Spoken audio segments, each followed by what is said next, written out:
নমস্কার।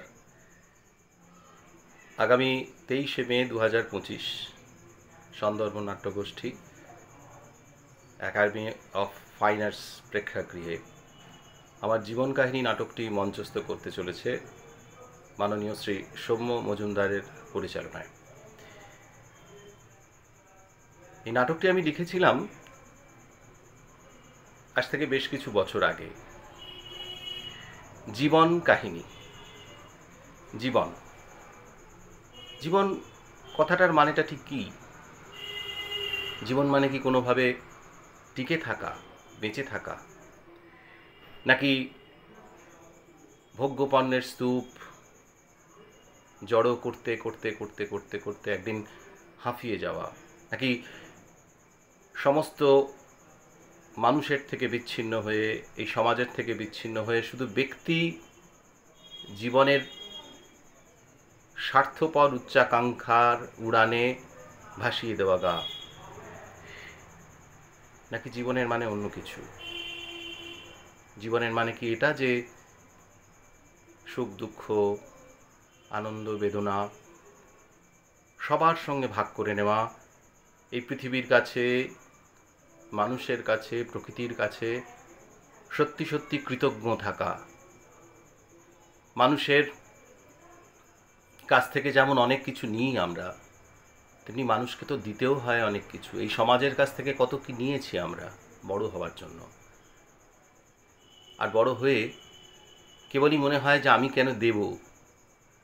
জীবনের এইরকম মানেগুলো আমাদের আজকে অনেকটা গুলিয়ে গিয়েছে। জীবনের কোনো একটা অর্থ আবিষ্কার করার জন্য এই নাটকটা আমি লেখা শুরু করেছিলাম। জীবনের উল্টো পিঠে থাকে মৃত্যু।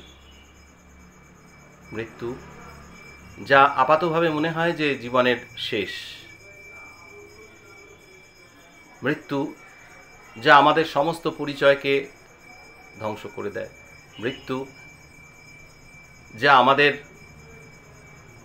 সব কিছুকে একটা অন্ধকারাচ্ছন্ন জগতে ফেলে দেয়। এরকমই ধারণা অন্তত মৃত্যু সম্পর্কে। কিন্তু সত্যি কি মৃত্যু মানে তাই? এই পৃথিবীতে যারা বেঁচে আছে তারা প্রত্যেকেই কি সত্যি সত্যি বেঁচে আছে আদৌ? বেঁচে থাকার অর্থটা ঠিক কী তাহলে? সেই বেঁচে থাকা যদি না থাকে তাহলে শুধুমাত্র শারীরিকভাবে বেঁচে থাকার নামই কি জীবন? আর শুধুমাত্র শারীরিকভাবে ধ্বংস হয়ে যাওয়ার নামই মৃত্যু? তাই যদি হতো তাহলে এই যে ইতিহাস সৃষ্টি করেছেন যেসব মানুষ বিভিন্ন ক্ষেত্রে, তারা তো এখনো বেঁচে আছেন। আমরা আজও তাদের কথা বলি। তারা আজও অমর। তারা এই দেশকে স্বাধীন করেছেন। তারা সাহিত্য, শিল্প, বিজ্ঞান, সমাজ ব্যবস্থা বিভিন্ন ক্ষেত্রে তাদের অবদান রেখে আজও আমাদের মধ্যে জলজ্যান্ত হয়ে বেঁচে আছেন। তার মানে তারা মরেননি। তাহলে মৃত্যুর যে সংজ্ঞা আমরা পাই, এই যে শরীর যা ধ্বংস হয়ে গেলেই তাকে আমরা বলি মৃত্যু, আসলে সেটা মৃত্যু নয়। আর যদি সত্যি সত্যি ডাক্তার সার্টিফিকেট যাকে বলে জীবন, সেটাই জীবন নয়, তাহলে জীবন মানে কি আর মৃত্যু মানে কি? এইরকম একটা অন্বেষণ থেকে আমি একদিন জীবন কাহিনী নাটকটি লিখেছিলাম। সন্দর্ভ নাট্যগোষ্ঠীর এই নাটকটি নির্বাচন করেছেন। আমি তার জন্য অত্যন্ত আনন্দিত। তারা মঞ্চস্থ করতে চলেছেন। আপনারা সকলে মিলে দেখুন, আসুন। নাটক লেখার সময় আমার যে অভিজ্ঞতা, নাটক তৈরি করার সময় এদের যে অভিজ্ঞতা, আর নাটক মঞ্চস্থ করার সময় অভিনেতাদের যে অভিজ্ঞতা, এই সবগুলো একসাথে চলুন ভাগ করে নিই। আর একসাথে ভাগ করে নেওয়ার নামই জীবন। সেটাই জীবন কাহিনী। নমস্কার।